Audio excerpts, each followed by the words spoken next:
first got acquainted with EHU by being invited to dinner.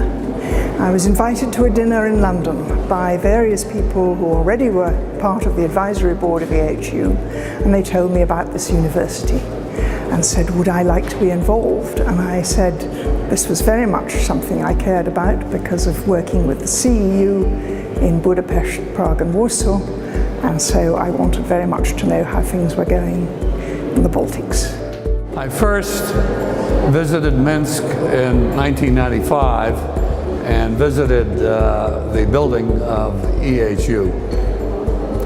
And then when it was forced to leave Belarus, I was honored to speak at the reopening ceremonies here in June of 2005.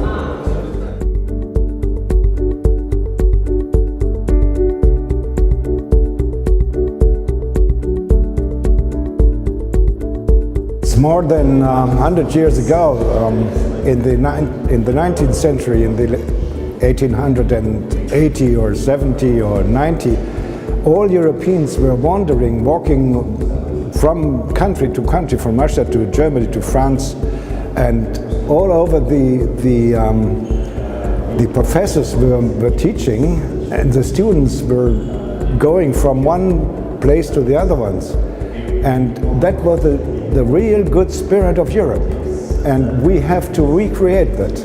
And EHU is for me one spot to do it. EHU is a very special university.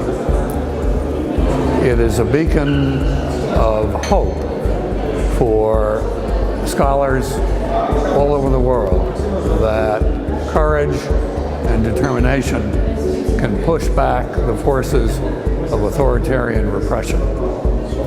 In addition to its symbolic role, EHU is a very interesting institution that attracts talented students and faculty and offers a really important curriculum that emphasizes the humanities and the social sciences.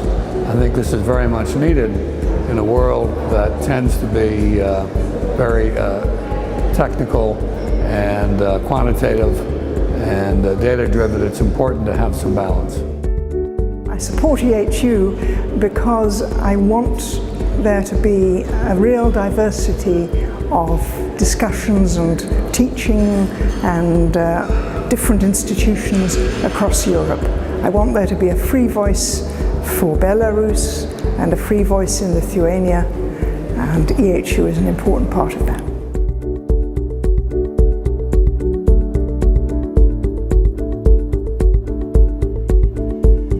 I think we are at a very interesting point in the history of Europe, and therefore I think that EHU has got a particularly important role.